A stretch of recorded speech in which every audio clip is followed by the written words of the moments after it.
Bom dia, meu nome é Sara. Eu tenho a felicidade de hoje continuar o assunto que a gente começou na semana passada. Para você que está vindo aqui na CV pela primeira vez, talvez você não saiba que aqui na CV a gente trabalha em série de palestras. Então, a gente, ano passado, fechou toda uma agenda de temas que a gente quer aprender com a Bíblia e aplicar na nossa comunidade aqui dentro e na comunidade lá fora. E a gente começou no último domingo a série chamada Disciplinas Comunitárias, que é, na verdade, um follow-up de uma série que a gente teve no início do ano de disciplinas espirituais, mas que eram, na verdade, disciplinas bem voltadas para a gente, como na sua caminhada individual com Deus. Assim, quais são algumas coisas que você precisa fazer para ter uma espiritualidade saudável, para que Deus cumpra, né, para que Ele tenha a chance de fazer através de você o que Ele quer fazer. E para isso, a gente precisa dessa palavrinha chamada disciplina. E vocês vão ver na tela algumas definições de disciplina. E o dicionário ele é bem amplo sobre isso. Ela é aplicada em diversos cenários, como o Paulo Gilson falou para a gente na semana passada. Mas algumas coisas, elas não são... Algumas coisas a gente faz muito facilmente. Eu, por exemplo, eu gosto de comida. Eu gosto muito de comida. E para mim não é muito sacrifício comer um bolo de chocolate com brigadeiro e granulado de chocolate belga, sabe? Ninguém na casa? Se isso fosse uma disciplina, eu faria com muita mestreza e muita facilidade. Mas algumas coisas, elas nos fazem bem, elas são feitas para a gente crescer e para a gente ficar melhor, mas nem sempre, a princípio, elas são boas. E para essas existe a disciplina. E alguns estudos demonstram que, para que você torne hábitos que não são naturalmente gostosos, que não são naturalmente praticados, você deve repeti-los por 21 dias até que eles se tornem um hábito. Alguém já ouviu falar desse dado? Eu penso que ele meio que funciona. Eu já testei isso com CrossFit, por exemplo, e aquele negócio parece que vai matar você no primeiro dia. Eu falo, gente, por quê? Por quê que eu estou fazendo? Sabe, o meu corpo fica tremendo. Alguém já fez CrossFit? Senhor, aquilo ali... Não... Aí você faz um dia, faz outro dia, depois de 20 dias eu estava assim, que vontade de fazer um sugado. Mentira. O sup, né? Como é que é? Burpee. Viu como... Mas depois de 21 dias, aquele negócio começou a ficar gostoso para mim. E aqui na comunidade, durante essa série, a gente vai ter a oportunidade de fazer esforço por algumas disciplinas para que elas se tornem hábitos transformadores dentro da nossa comunidade, mas também na nossa cidade. E a gente vai aprender um pouco disso hoje com uma mulher em João 4, e você pode começar a abrir a sua Bíblia. Mas no domingo passado nós passamos por uma disciplina que ela é extremamente importante, de condicionamento social. O Paulo Gilson, nosso querido PG, nos inspirou a algo muito... que eu ainda estou digerindo, na verdade, porque realmente, enquanto nós sentávamos ali em volta daquele cenário onde um homem estava carente de ajuda, e aí chega um bom samaritano e ele para a sua agenda, para as suas prioridades, para a sua atenção e torna tudo isso, volta tudo isso para aquele homem, para que ele recebesse um pouco da justiça de Deus, um pouco da misericórdia de Deus, um pouco do cuidado de Deus. Esse desafio foi jogado para a gente nessa mesma intensidade. De que mesmo em meio à nossa correria, mesmo em meio à nossa própria agenda, numa cultura voltada para mim mesma, porque é a respeito do que eu gosto, a respeito do que eu quero, a respeito do que é importante para mim, das minhas viagens, das minhas roupas, você para isso como aquele homem e fala assim, quem é esse cara que está no chão? Qual é a minha responsabilidade sobre esse cara que está no chão? E isso é um exercício contra a cultura, isso é um exercício contrário à nossa natureza, porque a nossa natureza ela olha para o próprio umbigo.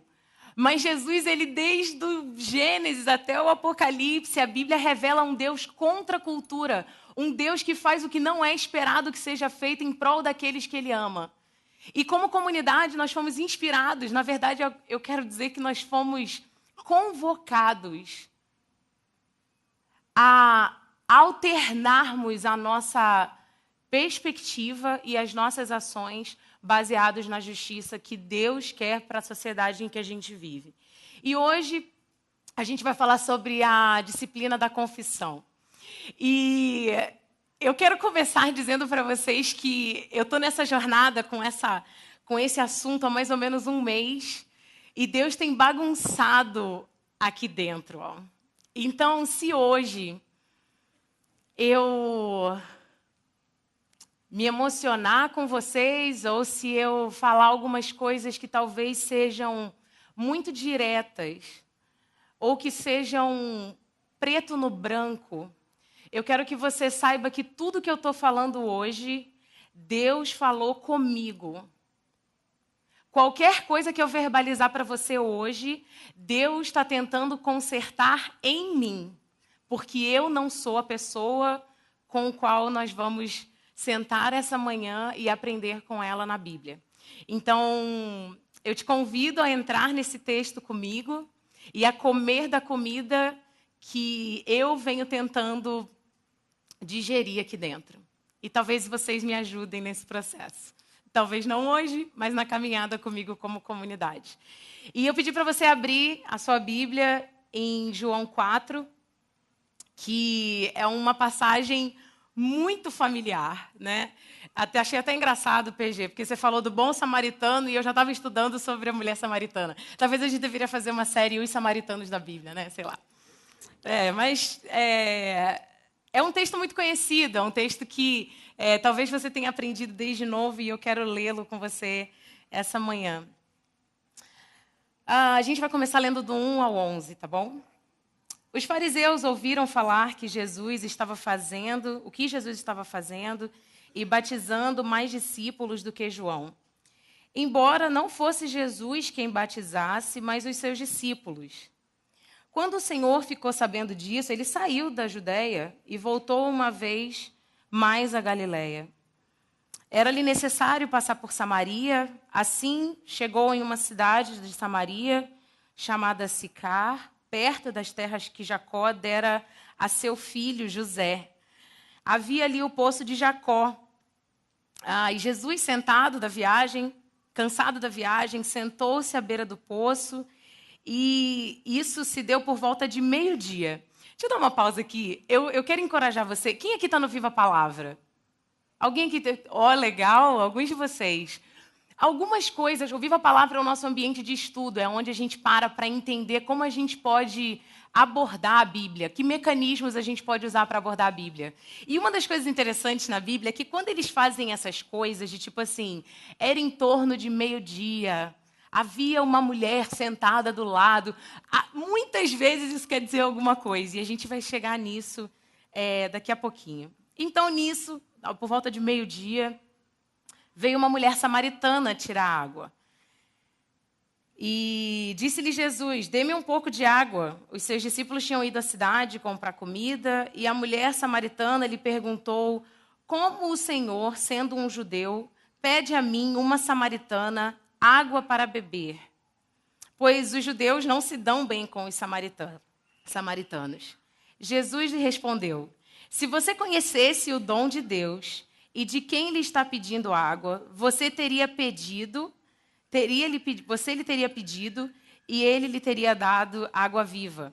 E aí disse a mulher a Jesus, o Senhor não tem não tem com que tirar água, e o poço é fundo. Onde pode conseguir essa água viva? Essa narrativa, e a gente vai continuá-la daqui a pouco, ela conta a história de uma mulher. Tem algumas coisas que acontecem aqui nesse cenário.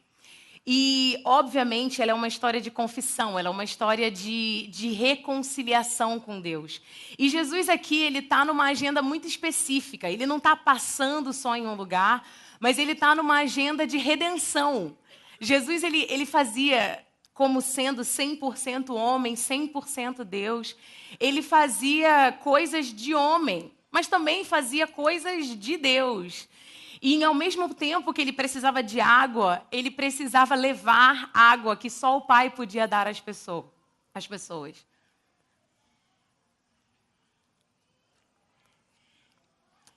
E o interessante sobre essa relação de Jesus com a gente, dessa busca, imagina que essa mulher, ela é uma mulher que ninguém fala com ela na comunidade, e Jesus mesmo assim chega nessa mulher com interesse por ela. E na Bíblia, desde o Gênesis, a gente percebe que Deus tem essa agenda conosco.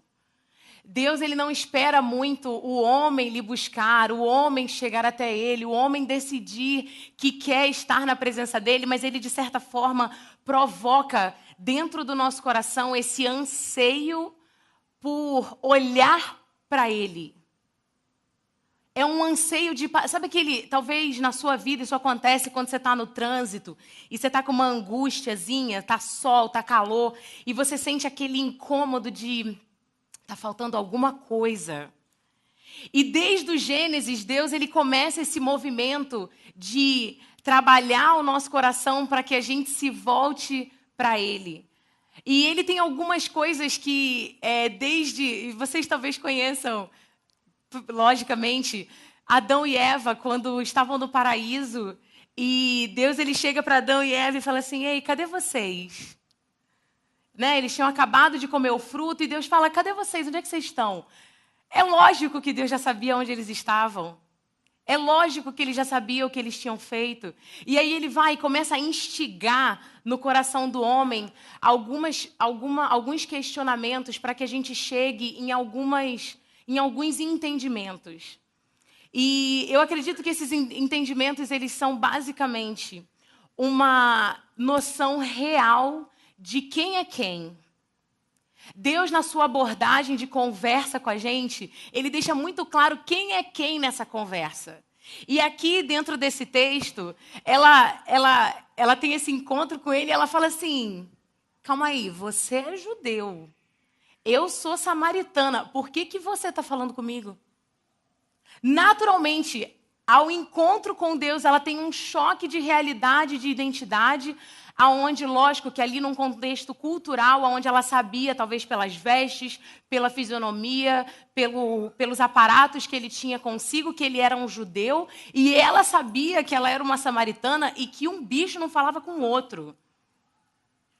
E isso tem muito a ver com lá antes, 5, 6 antes de Cristo, quando os judeus voltaram da Babilônia a Judá, eles chegaram e Judá estava uma bagunça, uma miscelânea de deuses, uma miscelânea de miscigenação mesmo. E eles falaram, vocês são um povo impuro. Isso começou lá atrás. E aí está essa mulher com Cristo aqui, perto desse poço, e ao encontrar com ele, ela fala assim, mas espera aí, por que você está falando comigo?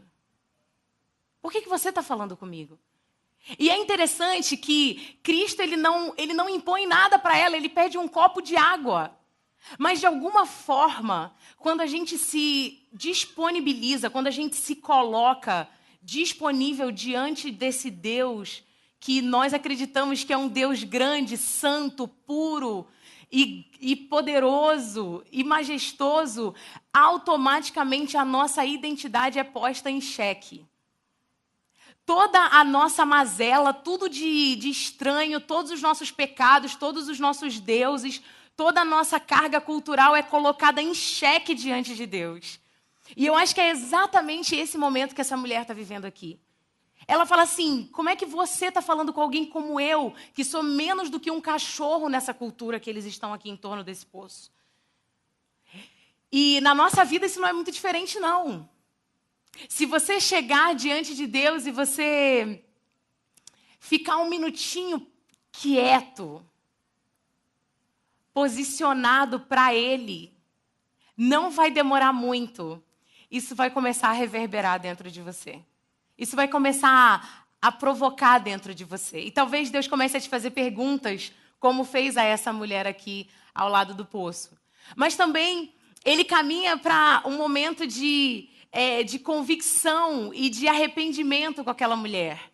Eu estou passando pelos elementos aqui. Então, a gente tem esse momento de quem é quem, de convicção do pecado e de arrependimento daquele erro, daquela condição humana. E o perdão dado e recebido e depois a conciliação. Mas nesse momento aqui, Jesus está diante dessa mulher, dando a ela a oportunidade de identificar essa identidade dela, quem ela é. Quem ela é. E em um certo momento Deus falou para mim assim, Sara, quem você é? E deixa eu falar para você que esse talvez é um dos momentos mais desconfortáveis que a gente tem diante de Deus. Um momento onde a gente percebe quem Ele é, a gente percebe quão aquém nós estamos dEle, e a gente fala, Deus, eu não deveria nem estar aqui. Mas Cristo, Ele nunca vai nos abordar, Ele nunca nos aborda nessa condição de necessitados pela graça para nos humilhar ou para apontar somente os nossos erros, mas Ele faz isso por amor. Eu gosto de pensar que se nós não tivéssemos oportunidade de olharmos para nós mesmos, a gente não teria condição de sair do status quo que a gente vive. Muitos de nós aqui talvez façamos terapia. Tá uma das minhas metas de vida. É porque eu não priorizei ainda no meu orçamento. Mas eu acho que talvez hoje seja um tempo onde a gente mais faz uso de terapeutas, de psicólogos, de psiquiatras. E algumas pessoas, elas talvez socialmente são consideradas saudáveis emocionalmente. Elas não têm problemas, não têm nenhum diagnóstico psiquiátrico, mas elas estão muitas vezes desestruturadas, desorganizadas. E aí elas pagam 180, 200, 250 reais para sentar diante de alguém e fazer uma autoanálise e reorganizar essa estrutura. E é exatamente nesse momento aqui que a gente está com essa mulher. E Deus dá essa oportunidade para a gente também. E eu quero encorajar você a nunca evitar esse momento de constrangimento com Deus. Eu vou repetir. Eu quero encorajar você a nunca evitar esse momento de avaliação, de autoexame diante de Deus, para que Ele diga para você quem Ele é e quem você é. A nossa única chance de transformação está nesse momento, onde eu tenho chance de olhar, perceber e continuar a caminhada com Ele diante da verdade que só Ele pode mostrar para mim. E é isso que acontece aqui com essa mulher. Mas aí também depois, ela vai lá no versículo 10 e 11, no versículo 7 e 8 e 9, ela fala... ela começa a falar, né, sobre me dar um pouco de água, e ela fala, como que o Senhor, sendo um judeu, fala comigo, que sou uma samaritana? E aí, a gente, mediante ao contexto histórico que eu acabei de narrar, onde samaritanos não tinham nada com os judeus, eles odiavam um ao outro, muito mais os judeus do que os samaritanos. E não é que é meio assim hoje? Os que são mais religiosos, os que carregam mais a lei, os que sabem mais da verdade, os que são cobertos da santidade de Deus, têm muito mais problema com aqueles que só estão tentando fazer dar certo. Eu acredito que os samaritanos, naquele contexto, eles só estavam tentando adorar alguma coisa. A Bíblia fala que eles estavam buscando algum Deus, eles criavam templos, eles estavam buscando alguma coisa que fizesse os sentir conectados com o divino. E hoje nós temos pessoas exatamente assim, que não vivem esse Cristo santo, perfeito, essa disciplina da santidade, da correção, da retidão, mas que estão aqui assim, Deus, se for para rezar um terço, eu rezo, se for para dar 3 pulinhos, eu dou. Eles estão buscando alguma coisa como esses samaritanos. E aí religiosos criam um gap entre aqueles que precisam da verdade e aquele que é a verdade. E nós fazemos esse gap. Nós criamos esse gap.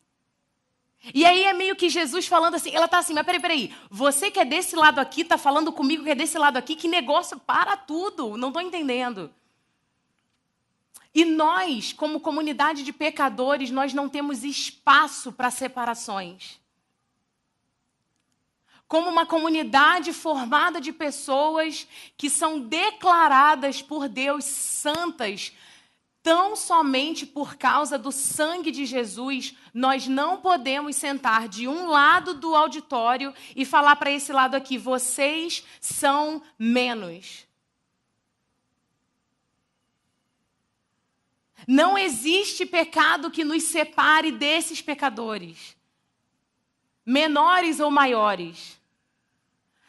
Uma coisa que eu tenho aprendido é que nós, como comunidade cristãos, nós esquecemos que antes de sermos uma comunidade de santos, nós somos uma comunidade de pecadores em processo de santificação por Cristo Jesus. E aí, a gente como santo, a gente espera que quem não é santo haja como santo, e mesmo quando eles tentam verbalizar e confessar que eles precisam de alguma coisa maior para salvá-los, a gente lembra eles da identidade samaritana deles. Mas você, samaritano? Mas você, samaritano? E Jesus, ele quebra esse paradigma aqui, falando assim, não tem diferença entre mim e você. Não tem diferença aqui nessa sala sobre quem é viciado em pornografia e quem conta uma mentira por dia. E essa mentira, ela é muito suave.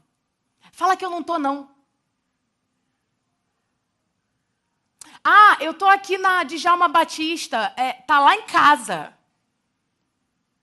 O cara que tem, ou a mulher que tem dificuldade com a sua identidade sexual é tão quanto você que está na Djalma Batista, está em casa e está dizendo que está na Djalma Batista. E Jesus aqui, ele fala exatamente isso. Eu carrego em mim todo o poder dos céus e da terra. Eu sou a santidade encarnada e eu estou sentada com você na lama. Porque esse é o tamanho do amor de Deus. E mais do que isso, ele não está só sentado na lama, mas ele está com uma agenda de redenção ali. Ele está assim, eu não vim aqui só para brincar na lama, que nem duas crianças. Sabe cachorro em dia de calor, que ele pula na lama, aí você acabou de dar banho, levou no pet shop, o cachorro está lá, rolando na lama.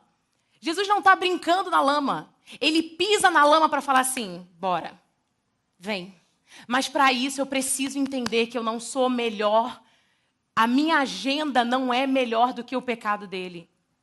A minha agenda não é maior do que a agenda de redenção para essas pessoas. E aí ele fala no versículo 11, você pode ler comigo na sua Bíblia. Ele fala assim, disse a mulher, o Senhor não tem com que tirar a água e o poço é fundo. Onde pode... Perdão, versículo 10, me desculpa. Jesus lhe respondeu, se você conhecesse o dom de Deus e quem está lhe falando, e quem está lhe pedindo água, você lhe teria pedido e ele lhe teria dado água viva. Se você soubesse quem é que você está conversando, você não ia falar de judeu e samaritano, eu não sou eles. Você consegue ver esse movimento? É como se Jesus falasse assim, se você soubesse que eu não sou o típico judeu, um fariseu, você nem falaria desses assuntos, porque eu estou aqui para te dar água, e água viva, e água abundante. E vocês vão entender daqui a pouquinho que essa mulher está num processo de confissão a Deus, de ser liberta pela admissão de algo que ela talvez não aguentasse mais ficar com aquilo dentro dela. E Jesus, nesse processo aqui, ele meio que lembra ela quem ele é. É como se ela falasse assim, para quem que eu estou admitindo essas coisas? E somente em Cristo nós temos a capacidade de fechar as brechas entre samaritanos e judeus.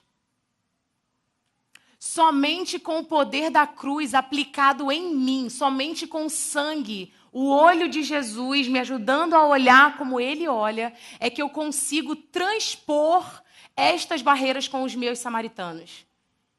E os meus samaritanos, eles têm nome e sobrenome, tá? O Magno, quando me conheceu, ele sabe que eu tinha uma lista de samaritanos. Mas não era só para fazer bonequinho de voodoo, não. Era porque eu estava trabalhando para amá-los. E um deles era flamenguista. Eu falei, Deus, eu não aguento essa raça. Esse povo se acha demais. Não me julga. É. E tinha outros lá que eu não vou falar porque eu posso te ofender. Mas eu pego aquela lista dos meus samaritanos e eu falo assim, Senhor, em nome de Jesus, me ajuda a superar as minhas barreiras com esses grupos. E, obviamente, ele o fez porque eu casei com um flamenguista. Me ajuda. E Jesus está falando exatamente isso aqui. Ele fala, vocês têm o ministério da reconciliação. Em 2 Coríntios 5, a Bíblia vai dizer isso. Ele fala, vocês foram escolhidos agora para sentar ao lado de poços e reconciliar pessoas consigo. Essa é a sua missão, esse é o seu trabalho. Jesus subiu, aquele Jesus que estava na lama, subiu. Ou, sei lá, foi para o lado, não sei onde é que isso funciona. Dizem que é para cima. Agora são vocês. E a verdade é que eu, na minha vida, eu preciso falar, Senhor, primeiro, me ajuda a saber quem eu sou. Me ajuda a identificar os meus samaritanos para que eu tenha paz com todos e reconcilie todos contigo. Porque Ele morreu por todos. Ele sentou na lama por todos. E esse texto evidencia isso pra gente. Somente Deus... Você está me ouvindo? Somente Deus, em mim, pode me ajudar a transpor essa barreira. Comigo mesma e com o outro. Só um minutinho, eu já... Lá no versículo 12 a 19, você continua a leitura comigo? Acaso o Senhor... Aí, vocês lembram que a gente parou no... Você não tem nem copo, como é que você vai, né? Você não tem nem balde, como é que você vai tirar água do poço? E ela continua falando. Acaso o Senhor é maior do que o nosso pai Jacó, que nos deu o poço, do qual ele mesmo bebeu, bem como seus filhos e seu gado? Jesus respondeu, quem beber desta água terá sede outra vez. Mas quem beber da água que eu lhe der, nunca mais terá sede. Ao contrário, a água que eu lhe der se tornará nele uma fonte de água a jorrar para toda a vida. Aí a mulher prontamente ela fala, opa, Senhor, me dá dessa água, para que eu não tenha mais sede, nem precise voltar aqui para tirar água. E ele lhe disse, vá e chame o seu marido. Eu vou parar aqui, depois a gente vai ler o 19. Até o 19. Eu acho muito interessante que ele chega para ela e fala assim, filha, o que eu tenho para você é muito maior do que o seu balde e o seu copinho e a sua água contida dentro dessa fonte. O que eu tenho para você é imensurável e é eterno. E aí ela fala, Senhor, então, pelo amor de Deus, me dá dessa água, porque é dela que eu preciso beber. Me dá dessa água para que eu não precise mais voltar para tirar água. E uma coisa que o texto não evidencia dentro da Bíblia é que ela começa falando com ele como um servo. Ela começa falando com ele como alguém que está passando, um judeu qualquer, né? E aí, conforme o texto vai evoluindo, quando ela fala aqui, Senhor, dá-me dessa água, no grego, ela começa a chamá-lo como se fosse de Tahed, de profeta. Ela começa a falar como se fosse alguém de importância, alguém com autoridade. Porque ela começa a perceber que aquilo ali não é algo comum. Não tem problema, tá tudo bem. Ela começa a perceber que aquilo ali não é algo comum. E muitas vezes, no nosso processo de conversa e de confissão, nós esquecemos a quem nós estamos confessando as nossas limitações. E a gente coloca Deus na mesma proporção, no mesmo tamanho que nós somos. O que você quer dizer com isso, Sara? Eu quero dizer com isso que essa mulher, ela não está falando com uma mulher com quem ela compartilhava a vida. Ela não está falando com um pastor ou um padre. Ela está falando com aquele que tem poder para transformar a realidade em que ela vive. E com a gente, eu temo que alguns de nós aqui temos vivido em amarras, em situações fechadas, porque nós não lembramos a quem nós confessamos os nossos erros. Que ele não é um qualquer. E é uma coisa importante. A confissão, só pela confissão, ela é meramente terapêutica. Para isso existem psicólogos. Porque eu posso chegar nele e expor as minhas dificuldades, e expor talvez os meus erros. Tem pessoas que cometeram erros no passado, como abuso de uma criança, ou como ter cometido um ato grave contra a lei no passado, ou ter traído um cônjuge, ou ter ferido crianças quando era mais novo. E esses traumas, eles precisam ser tratados. Mas a nossa mente, a nossa habilidade de tratar só pela fala, ela é limitada. Ela é finita. E Cristo está mostrando para ela aqui que só Ele, que ela pode confiar a Ele essas informações. E lógico, a gente aqui não está lidando com uma história normal, certo? Tem muita coisa aqui que no coração, Deus está falando com essa mulher e Deus já está trabalhando no coração dela. Não narra, obviamente, mas obviamente que a presença de Deus trazia convicção ao coração dessa mulher. E eu quero dizer para você que o sacrifício de Cristo na cruz não foi só para que você tivesse graça.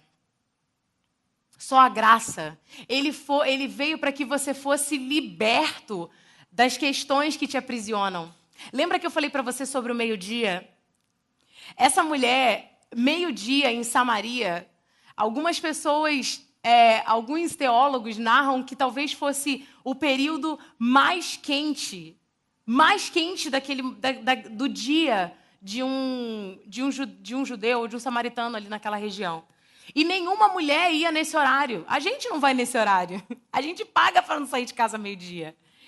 E eu gosto de pensar que talvez aquela mulher ia àquele poço ao meio-dia para não ter que lidar com os desconfortos sociais que ela enfrentava, pelo que a gente vai ver nos versículos seguintes. Porque quando o nosso erro ele é exposto, existe um desconforto. Quando o nosso erro é posto à sociedade, e muitos de nós aqui já tivemos a graça de publicamente falar assim, cara, eu passava por isso e eu não passo mais. Mas o processo de se desfazer disso é extremamente doloroso. É extremamente vergonhoso, muitas vezes.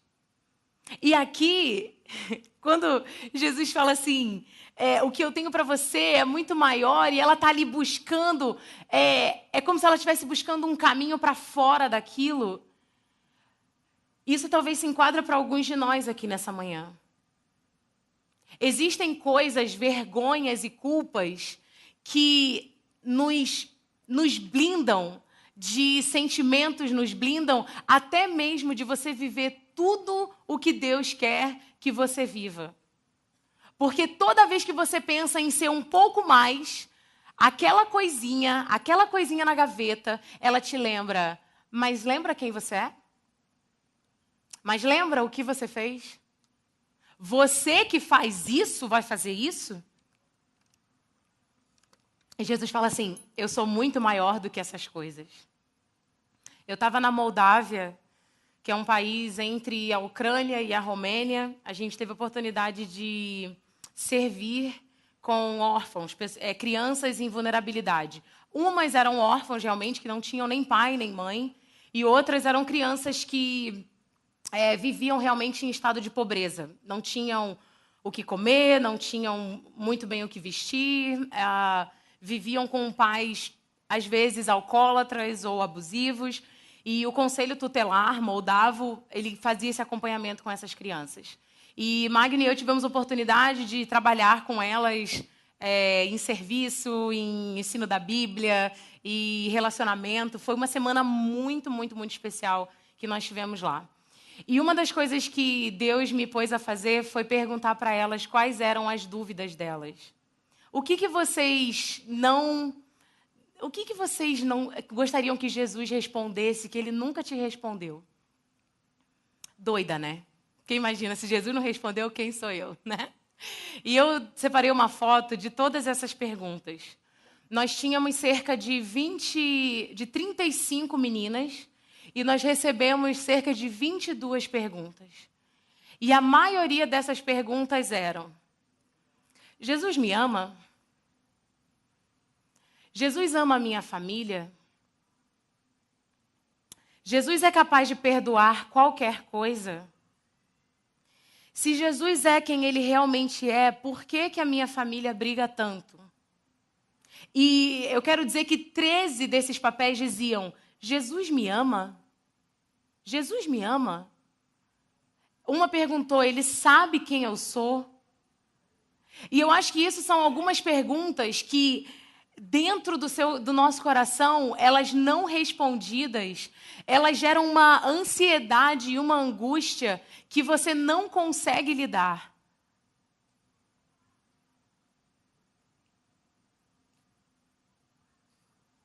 Elas geram a culpa do seu erro, ela te consome de tal forma que você não consegue vislumbrar o amor de Deus por você. Porque a gente nunca perdoaria uma traição. Porque a gente nunca perdoaria alguém que abusa uma criança.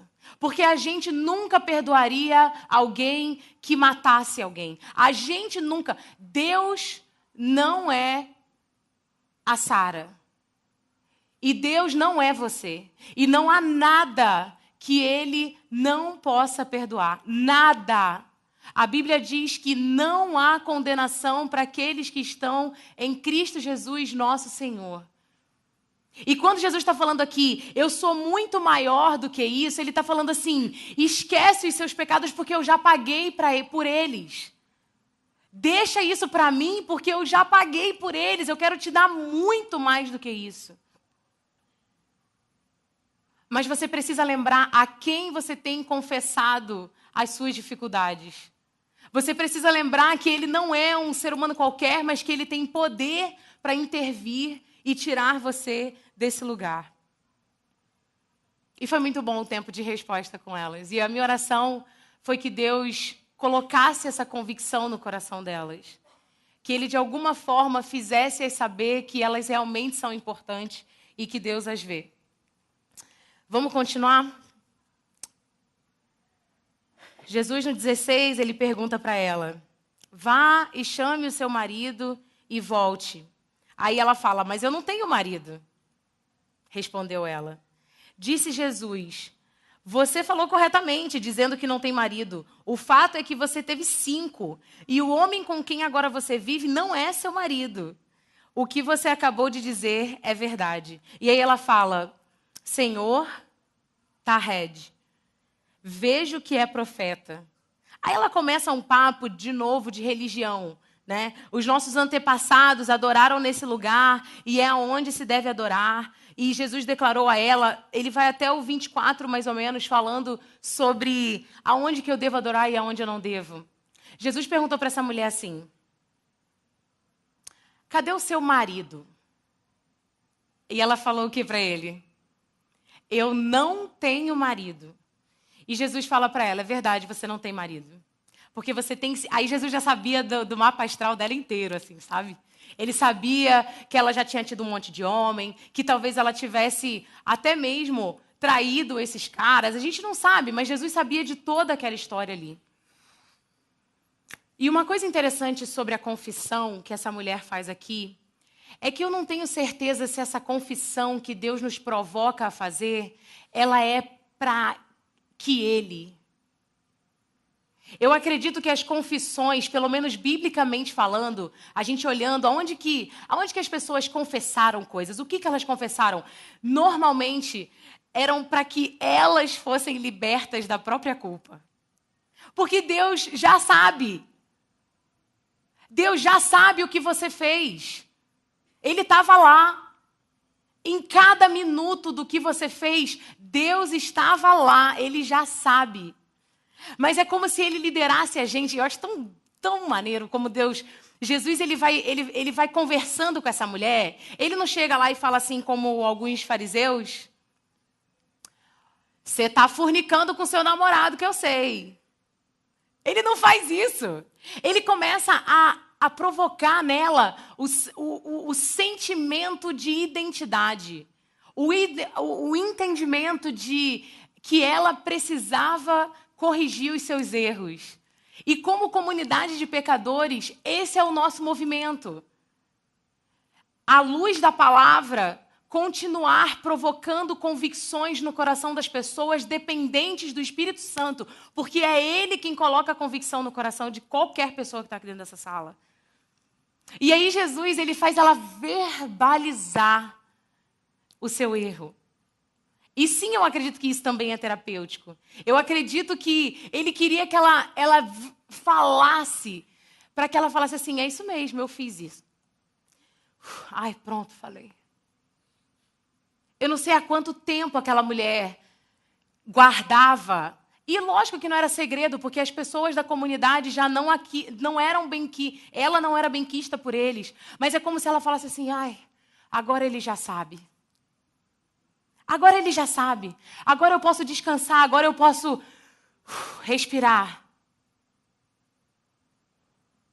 E nesse processo de confissão, ele nos possibilita a santificação daqueles que são chamados filhos de Deus.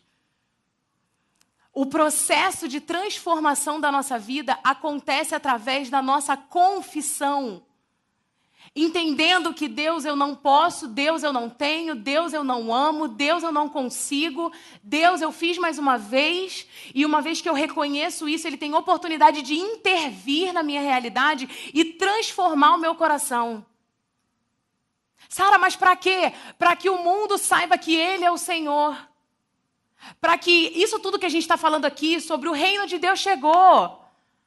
A gente precisa ajudar o pobre, a gente precisa ajudar o com fome, a gente precisa intervir nos casos de abuso, tão somente porque Ele precisa salvar e purificar e santificar essas pessoas para que elas também tenham a paz que nós temos. A relevância da igreja é proporcional à sua santificação. Eu vou repetir. A relevância da igreja, ela é proporcional à sua santificação. E santificação é uma palavra bem grande, é um palavrão. Você coloca um igual e coloca assim, estarmos na conformidade de Cristo. Sermos exatamente como Ele é.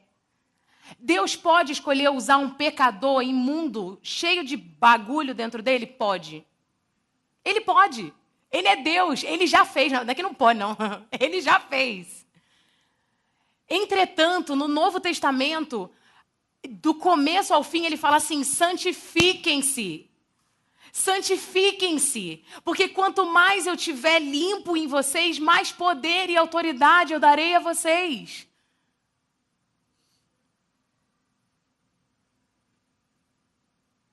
Quanto menos, João 3 fala que eu diminua e que ele cresça, para que ele tenha espaço na nossa vida.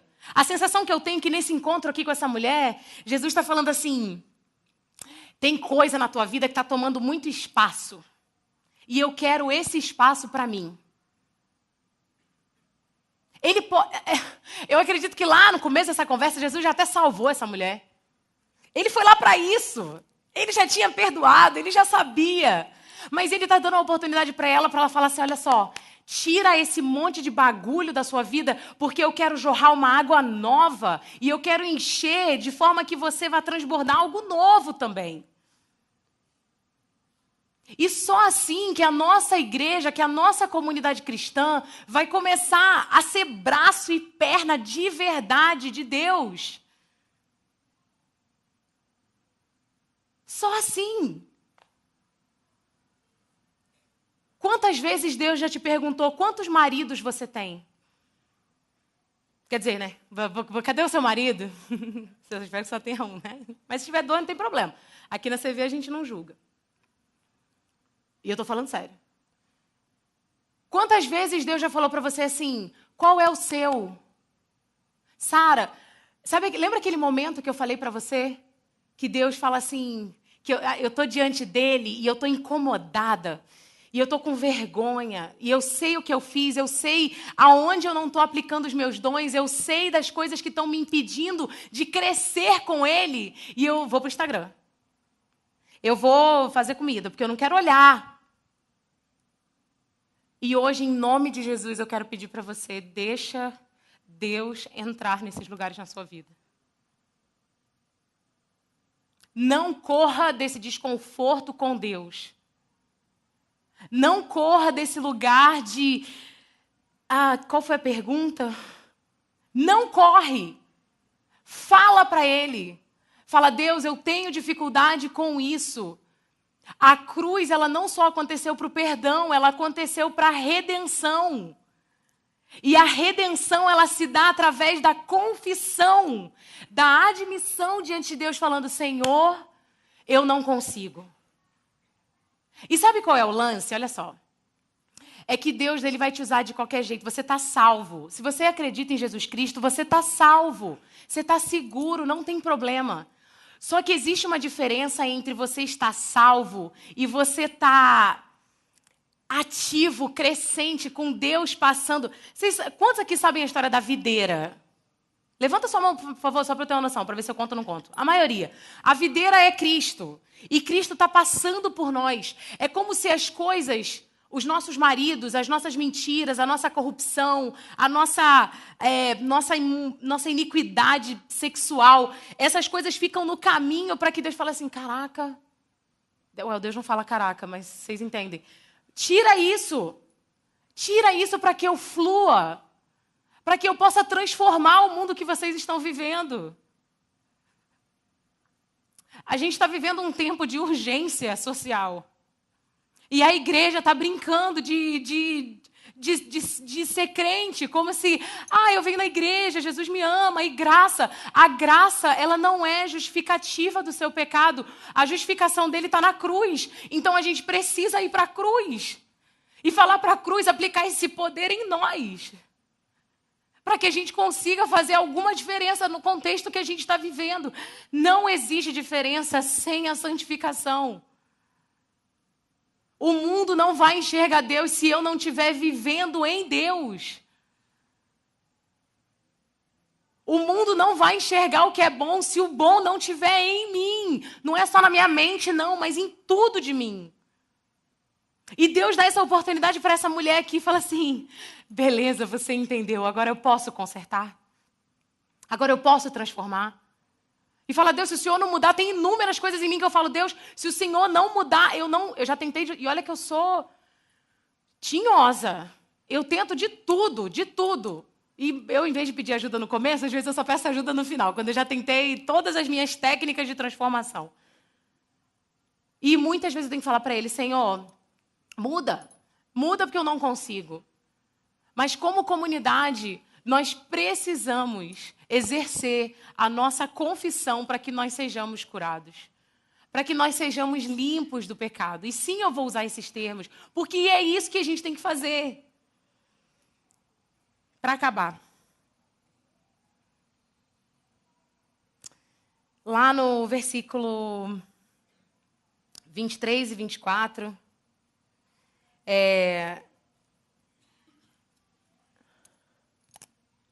Não. No versículo 27, a Bíblia fala o seguinte. Naquele momento, aí a mulher vai...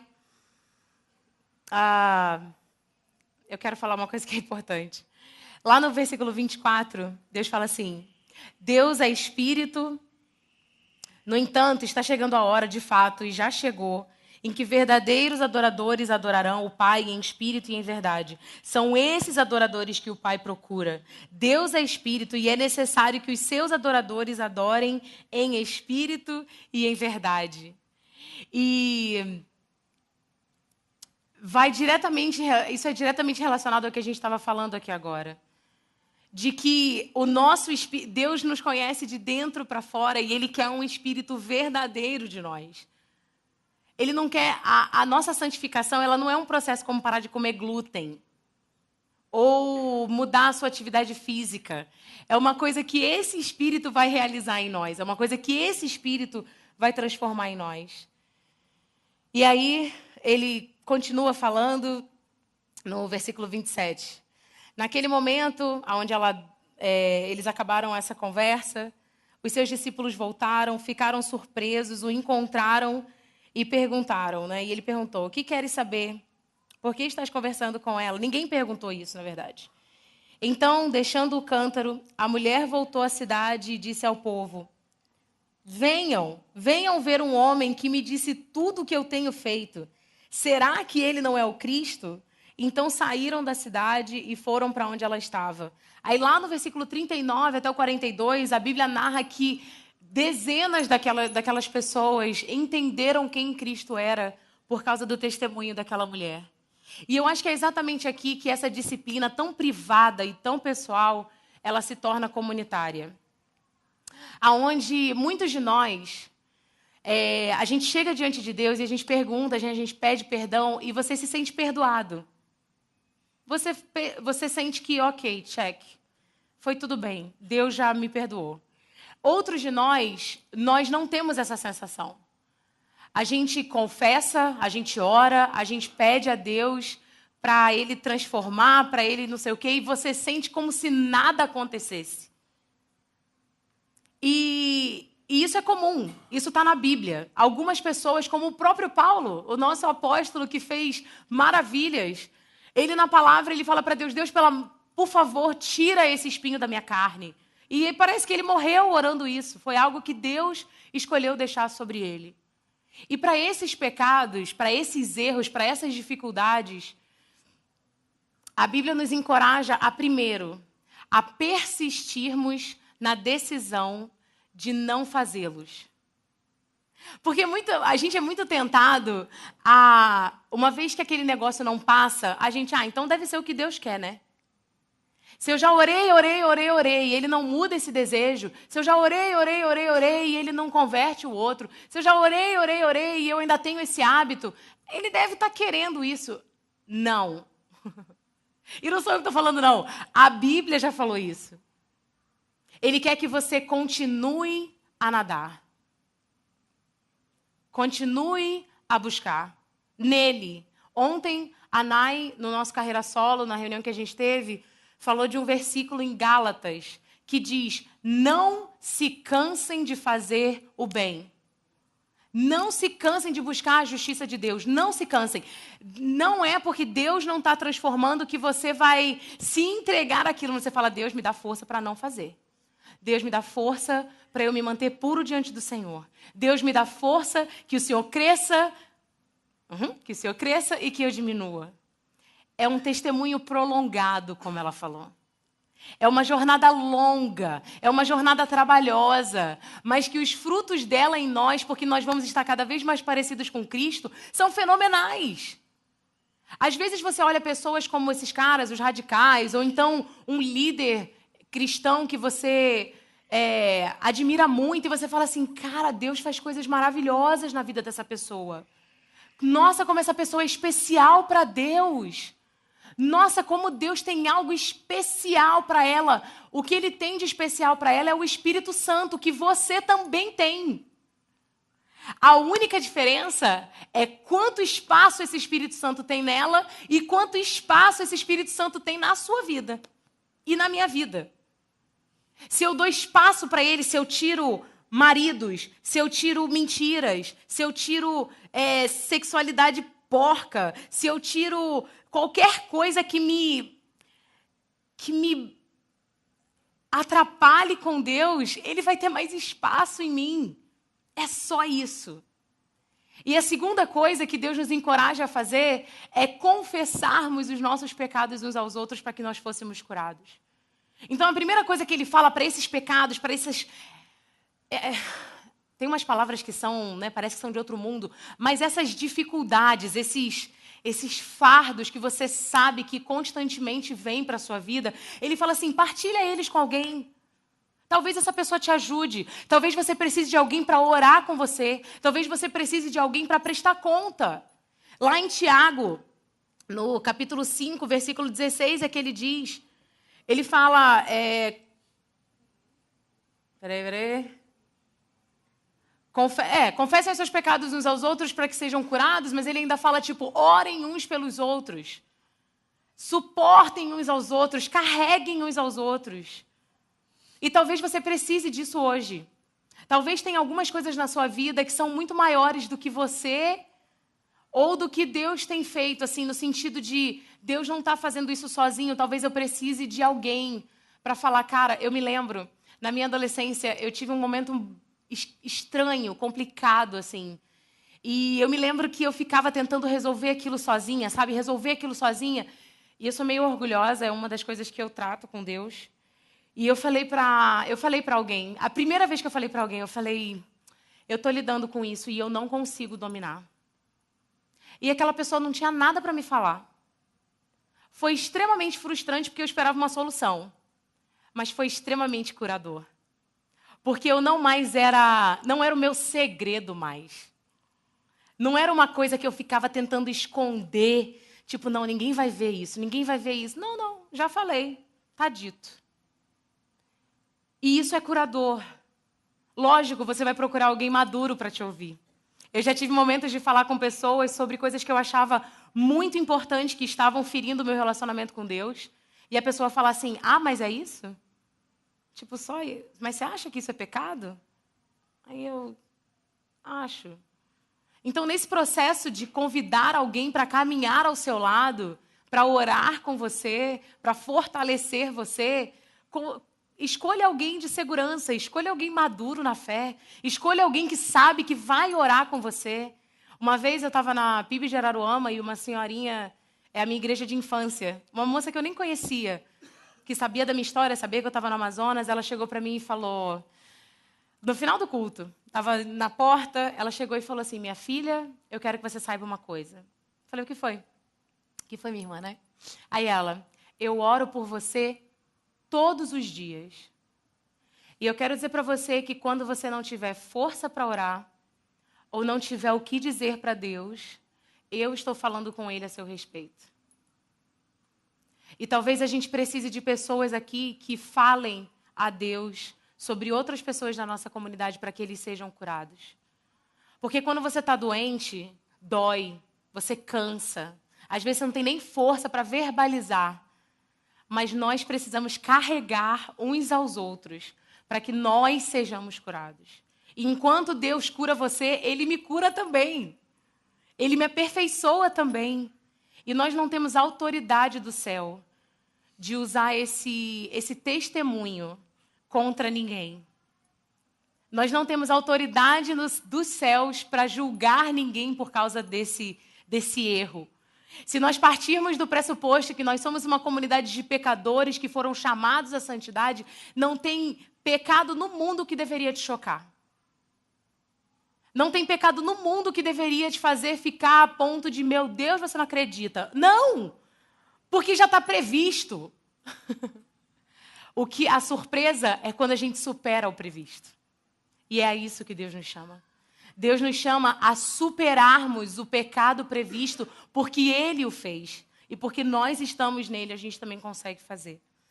Eu quero deixar com você um texto de 2 Coríntios que diz assim, portanto, se alguém está em Cristo, é nova criação. As coisas antigas já foram. As coisas antigas já foram.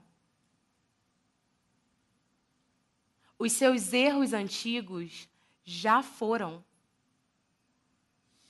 A sua identidade quebrada já foi. Até algumas dificuldades antigas, se você olhar de novo e parar de falar que você ainda as tem, talvez Deus também já tenha tirado e você nem percebeu. Se alguém está em Cristo, é nova criação. As coisas antigas já foram. eis que surgiram coisas novas. Tudo isso provém de Deus, que nos reconciliou consigo mesmo por meio de Cristo e nos deu esse ministério de reconciliação, ou seja, que Deus em Cristo estava reconciliando consigo o mundo, não lançando em conta os pecados dos homens, e nos confiou a mensagem da reconciliação. Portanto, ele fala, somos embaixadores de Cristo, como se, olha, presta atenção, como se Deus estivesse fazendo o apelo por nosso intermédio. Por amor a Cristo lhes suplicamos, reconciliem-se com Deus.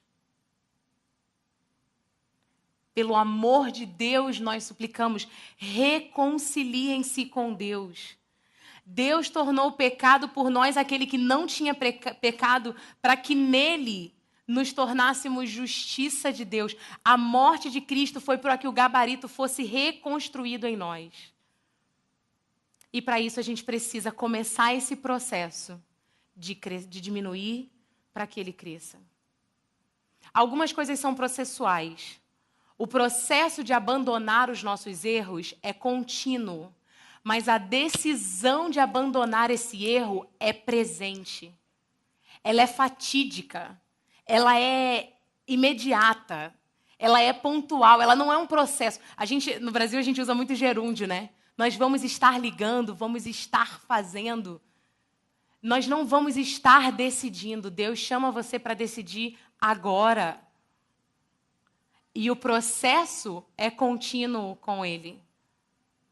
Quando Jesus está com aquela mulher no poço e ela fala, um dia vai vir o profeta, vai vir o Messias, ele fala assim, eu sou. Versículo 22 por ali. Ele fala, eu sou o Cristo. É como se ele falasse assim, não vai vir um Messias, não. Não vai vir libertação, não. Não vai chegar alguém que vai te ajudar, não. Eu sou isso. Eu sou essa pessoa e eu estou aqui agora. E talvez Deus hoje esteja nos chamando para nós tomarmos algumas decisões e confessarmos a Ele as coisas, admitirmos a Ele as coisas que nós não temos conseguido aperfeiçoar para que nós sejamos exatamente a imagem e semelhança de Cristo, aquele que é o nosso Senhor. E eu quero te encorajar a fazer isso. Eu quero te encorajar a dar espaço para Deus na sua vida. Eu quero encorajar você a tirar as tranqueiras, as porcarias da nossa vida e deixar Ele encher esses buracos. Porque eu realmente acredito que só assim nós teremos o poder que nós precisamos para mudar a nossa comunidade. Somente se Ele tiver passagem, liberdade, perfeição em nós, a gente vai conseguir cumprir o chamado de reconciliação que Ele nos deu. A gente vai orar algo agora que eu orei em casa e como um pedido de ajuda. Ajuda mesmo. Acho que pela primeira vez, a gente canta muito essa música na CV, mas talvez pela primeira vez eu orei como um pedido de ajuda a Deus. E eu tenho certeza que alguns de vocês aqui carregam coisas que são coisas velhas. E talvez você não esteja mais ativo nesse corpo porque você acha que você ainda é aquela tranqueira. E Deus falou assim, não, eu já te fiz de novo. Vai e vive na abundância da minha liberdade. Vai lá, volta para aqueles moradores e fala para eles que eu já vim. Que já não tem mais. Que se dane que vocês acham que eu sou pecador, porque eu sou mesmo, mas Ele já me salvou. Para que a gente usufrua dessa coragem, desse poder que Ele nos dá.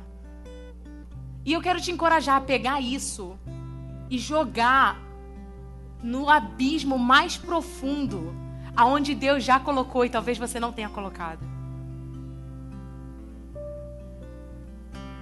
Eu quero te encorajar a pegar isso, esse aí, porque eu penso no meu, pensa no seu, e falar assim, Deus, isso aqui eu não sei nem por que eu estava com isso. E joga para Ele. Fala, me ajuda a esquecer essa porcaria, porque ela está me aprisionando.